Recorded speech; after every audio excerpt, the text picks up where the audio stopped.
तोते की दर्द भरी कहानी। बहुत समय पहले की बात है। एक राजा था और उसके 3 बेटे थे।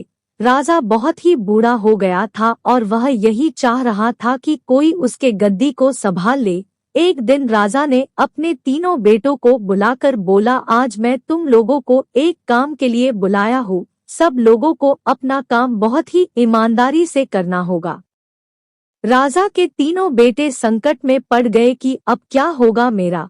लेकिन जैसे ही राजा ने बोलना शुरू किया, सब लोग चुप हो गए। राजा ने अपने तीनों बेटों का इम्तिहान लेना चाहता था और उसने अपने पहले बेटे से पूछा, अगर आपको किसी अपराधी को सजा देने को कहा जाए तो आप क्या दोगे? पहले ने बोला, मैं तो जेल में डाल दूंगा। फिर दूसरे ने बोला, मैं तो फांसी दे दूंगा। फिर क्या था, राजा ने अपने तीसरे बेटे से भी यही पूछा। तीसरा बेटा बहुत ही चालाक था और बोला, पिताजी मैं आपको कुछ बताने से पहले एक कहानी सुनाना चाहता हूँ। राजा ने कहा, तो आप शुरू हो जाओ। तीसरे लड़के ने बोला, एक बहुत ही अमीर राजा था और उसने एक तोता पाल रखा था और वह तोता से बहुत प्यार करता था। एक पल भी उसके बिना जी नहीं पता था। एक दिन की बात है, तोता बहुत ही जिद करने लगा और बोला, मैं अपनी माँ से मिलना चाहता हूँ। तोते की इस बात को बार बार सुनकर राजा ने उसको जाने के लिए बोला और साथ में यह भी बोला, सिर्फ एक सप्ताह में वह लौटकर वापस आ जाए तभी। तोता बहुत ही खुश हुआ और बोला, राजा आप बहुत ही अच्छे हैं, मैं जल्दी से वापस आ जाऊंगा।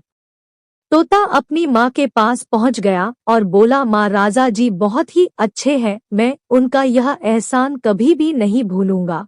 जब तोते को वापस आने का समय हुआ तो उसने सोचा, क्यों न राजा जी के लिए कुछ तोहफा लेकर जाऊं। वह जंगल में एक ऐसा आम का पेड़ था जिसको खाकर कोई भी इंसान जवान और अमर हो जाता था। उसने सोचा, क्यों न मैं राजा जी के लिए यही लेकर जाऊं। तोता जब वह फल लेकर लौट रहा था तब रास्ते में काफी रात हो गए और वह फल को नीचे रखकर सो गया। जब वह सो गया तो एक सांप ने उस आम को खा लिया और वह आम जहरीला हो गया। तोता जब सुबह सोकर उठा तो आम को लेकर राजा के पास गया और बोला, महाराज मैं आपके लिए एक ऐसा फल लाया हूँ जिसको खाकर आप जवान और अमर हो जाएंगे। राजा ने अपने मंत्री को बुलाया और बोला, पहले इस फल को अपने पालतू कुत्ते को थोड़ा खिलाकर देखो। कुत्ता जैसे ही उस फल को खाया वह मर गया। यह देख राजा को गुस्सा आ गया और उसने तोते की बात सुने बिना ही उसका सर काट दिया। राजा ने उस फल को बाहर फेंकवा दिया। समय बीतता गया और एक दिन उस फल से एक पेड़ तैयार हो गया। जब राजा को इस बात का पता चला तो राजा ने सबसे बोला, वह पेड़ जहरीला है और कोई भी इसका फल नहीं खाएगा। राजा की इस बात को सुनकर कोई भी उस पेड़ के पास भी नहीं जाता था। एक दिन एक बूढ़ा आदमी जो कि उस पेड़ के बारे में बिल्कुल भी नहीं जानता था, वह उस पेड़ के फल को खा लिया और देखते ही देखते वह जवान हो गया और उसने यह बात राजा को बताया और इस बार राजा ने फिर वही किया और इस बार राजा के दरबार का मंत्री जवान और अमर हो गया।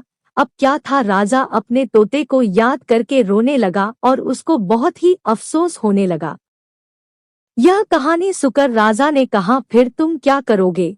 फिर छोटे बेटे ने बोला, पहले मैं उसका गुनाह देखूंगा और उसके बाद सजा के बारे में सोचूंगा। अपने बेटे के इस बात को सुनकर राजा ने उसको ही अपने राज्य का राजा बना दिया। इस कहानी से हम लोगों को यही सीख मिलता है कि कोई भी निर्णय सोच समझ कर लेना चाहिए। अगर आपको कहानी अच्छी लगी हो तो शेयर जरूर करें।